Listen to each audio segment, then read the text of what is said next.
Assalamualaikum warahmatullahi wabarakatuh. Para pemirsa,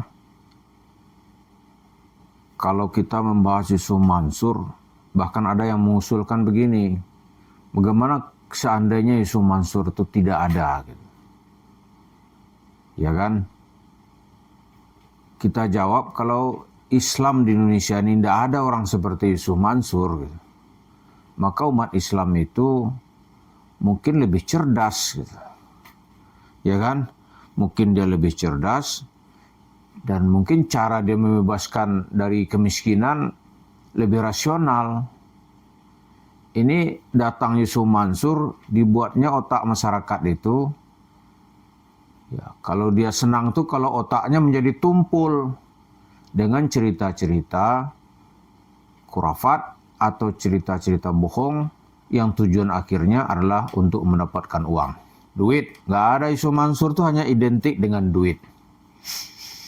Karena itu segala cara akan dia sampaikan yang ujung-ujungnya bagaimana orang mau mengeluarkan duit. Pertama mungkin dia bercerita tentang sedekah. Ya kan? Sedekah, udah begitu aja. Lalu orang dihibur untuk menjadi kaya. Ya tentu saja sedikit ada ketawa-ketawa gitu. Jadi Islam Indonesia tanpa Yusuf Mansur itu akan melahirkan umat Islam yang lebih rasional, lebih cerdas, bagaimana dia membebaskan dirinya dari kemiskinan. Nah, nampaknya sekarang upaya Yusuf Mansur untuk membodohi umat Islam itu nggak berhasil. Kenapa? Karena banyak orang Islam itu yang secara tidak langsung nalarnya itu tuh terangsang, sehingga dia bisa berpikir rasional. Dulu misalnya orang takut itu berurusan dengan Yusuf Mansur. Kenapa? Ada yang bilang nggak enak, orak kepenak. Kalau nggak salah itu saya dengar ya. Kalau salah mohon maaf. Nggak enak kenapa? Ya dia tokoh Islam, nanti kita dituduh menghina Islam. Sekarang nggak ada orang berani kalau bisa memenjarakan Yusuf Mansur. Selama data-datanya ada, itu Yusuf Mansur itu akan digugat orang ke pengadilan. Kalau bisa dia langsung masuk penjara. Karena di mata masyarakat sekarang ini Yusuf Mansur itu bukan tokoh agama. Lalu siapa? Ya dia adalah dia termasuk dalam kelompok nipu atas nama agama, itu lebih benar. Kalau ada ustadz yang lurus-lurus, nah Yusuf Mansur ini lah kelompok yang tidak lurusnya. Kalau ada mereka dengan ashabul yamin, gitu kan, maka ini adalah ashabus shimal. Ini kelompok yang berkatakan ini jalan yang benar, gitu. Nah, Yusuf Mansur berada di hadapannya. Karena itu orang-orang yang tidak bisa memilah itu kena sasaran Yusuf Mansur. Kenapa? Karena dalam Al-Quran itu setan itu nggak boleh kita netral terhadap setan. Disebut oleh Allah aduwwul lakum, musuhmu gitu. Nah, Yusuf Mansur berada dalam kelompok itu.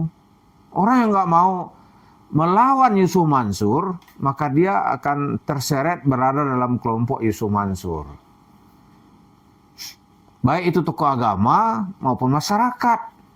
Tokoh agama misalnya kiai kah, ustadz kah, yang nggak mau berurusan Yusuf Mansur, kita bisa mengatakan dia juga bertanggung jawab atas tipu-tipu Yusuf Mansur di tengah masyarakat.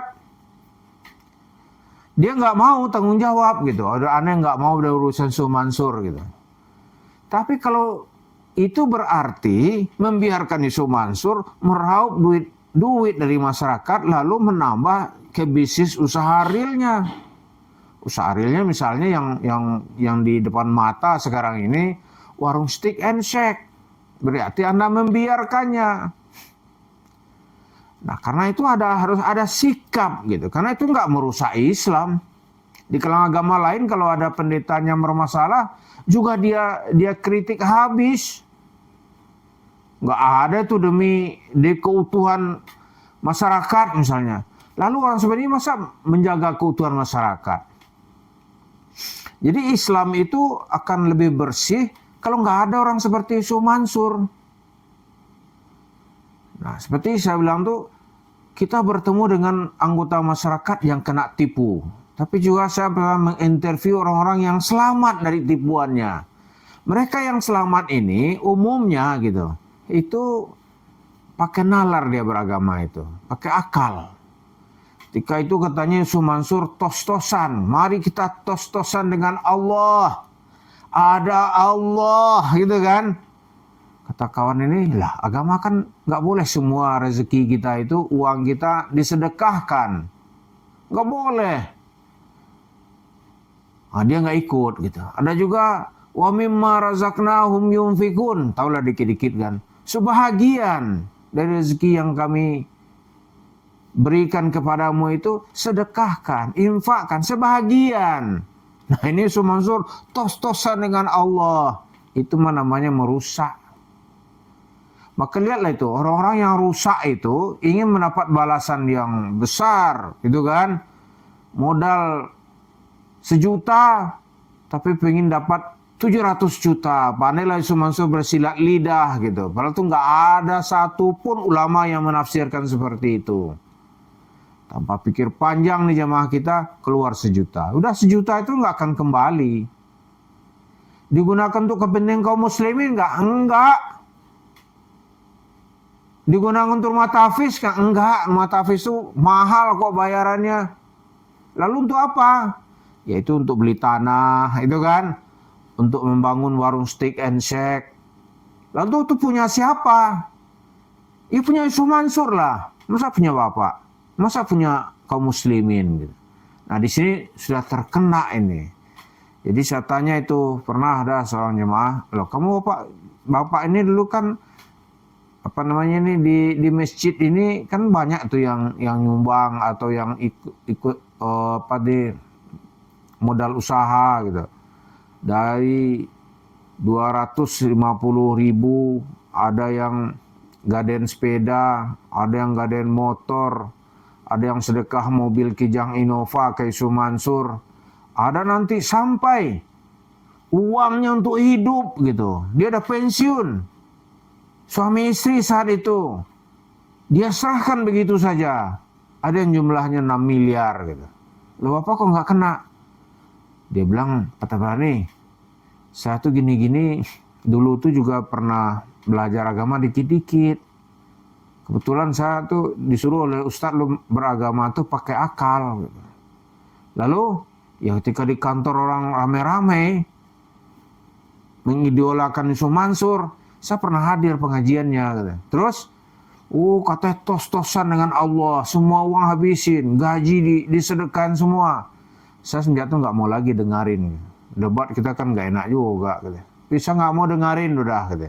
Ternyata yang saya ambil sikap itu benar gitu. Orang-orang akhirnya menjerit semuanya. Ya kan? Menjerit semuanya. Ada lagi tuh nasabah dulu tuh namanya BRI Syariah. Wah, itu Yusuf Mansur tuh teriak-teriak supaya beli saham gitu. Kata karyawannya, dia sendiri nggak beli itu katanya. Ya kebetulan saham BRI Syariah naik ya, orang membeli di saat harga untung. Bukan karena faktor dia. Ada lagi di Garuda saat itu. Beli gitunya. Ya dia goreng lah sama-sama gitu. Dari harga 300 turun sampai ke harga 40. Ya kalau orang beli di saat itu, waduh. Kalau beli selembar sih nggak apa-apa gitu. Ya kalau beli 1 lot kan baru 100 lembar. 100 kali 260 gitu. Ya kan 26.000 ya enggak terasa lah. Tapi kalau belinya nanti 10 juta misalnya, 10 juta lembar, itu udah terasa itu. Beli misalnya nih 1 juta lot gitu, 1 juta lembar, waduh itu udah miliar-miliaran rugi itu. Tapi karena jemaah ini pakai otak gitu. Wah, ini orang mau ngapain kemari ini? Kami pakai otak, pakai pikiran, pakai nalar. Ini man Dia kerjanya mau nyikat duit kita pakai dalil-dalil agama. Enggak dah. Kami sedekah itu langsung kepada yang berhak. Gitu. Akhirnya ya nggak kena gitu. Jadi kalau isu Mansur itu tidak ada dalam kehidupan umat Islam gitu. Wah, itu orang lebih cerdas dan lebih rasional. Nah sekarang dia masih ada, mau diapain? Ya kan? Ya harus ditiadakan. Kalau kata orang Jawa nih, dipateni gitu. Tapi ini kan terlalu kasar ya. Mungkin maksudnya itu ditiadakan dari kehidupan kita. Caranya, ya nggak usah didengarin. Ini orang ngawur gitu. Saya sedikit pernah belajar ya. Belajar agama secara sistematis gitu. Hampir selesai itu pendidikan formal saya. Kita bisa mengukur ilmunya ini.